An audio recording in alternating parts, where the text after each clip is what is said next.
Do you like Nvidia given all that it's gone through in the last couple of sessions? Well, it certainly is interesting that it would be denied today, especially since the other rumor that came out yesterday, along with the subpoena, is that Nancy Pelosi sold all her shares. So I guess if we really want to find out if it's true or not, we'll have to check out her portfolio. But as turn of the stock, as far as the stock goes, it was so overvalued, and we knew that, and yet Nvidia is definitely at the forefront in terms of chips and will continue to be so. So part of the antitrust suit, if it happens at all, really seems to be relatively unfair and somewhat political, in that, there's reports that people are being forced to use the chips, and when I say people, companies. It seems to me that people still have somewhat of a choice, but it happens to be a superior product with a lot of development on the horizon. So what does that mean for the stock? Right now, we're out of it. Obviously, it's been an incredible year for Nvidia, so hopefully people made a lot of money and don't want to go chasing the volatility, so it might be a good time to be patient.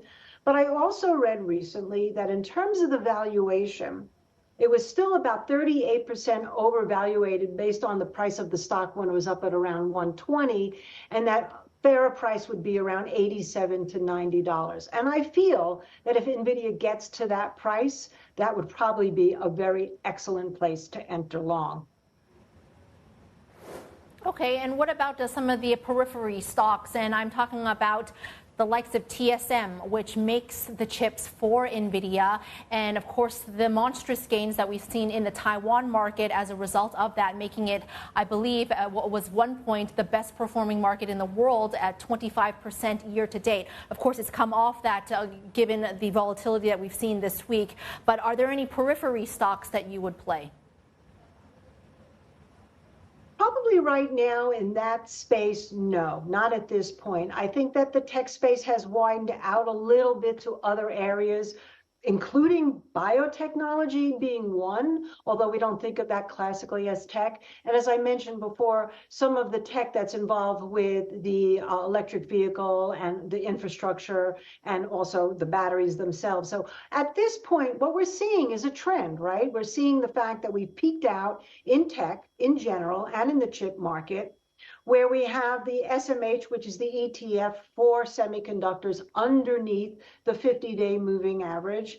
We have other areas, and in fact, broadening out areas over the 200 and the 50-day moving averages. And I think that might be a healthy sign. So in terms of trends, you have to say, we don't want the technology sector to crash, obviously. That will bring down everything. But as the market gets used to the idea of rotation, if it holds firm, if you want to be a buyer, depending on your time frame, some of this might form to be an advantage. Right now, we are sort of aside, as I mentioned, that we've gotten out of most of our tech stocks.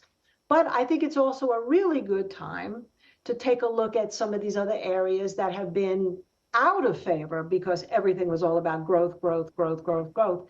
And it really is a lesson, and this is the last thing I'm going to say about that, it's really a lesson for people to understand how cycles work, because nothing lasts forever, right? I mean, that's just the nature of the being. So we had this tremendous cycle up. It lasted for a very long time. It doesn't mean it won't come back, but for now we've kind of reached somewhat of a dormancy. And like I said, if it treads water here, probably good for some of the other areas. If it crashes, not so good. And if it rallies, we'll have plenty of opportunity to see that to jump back in.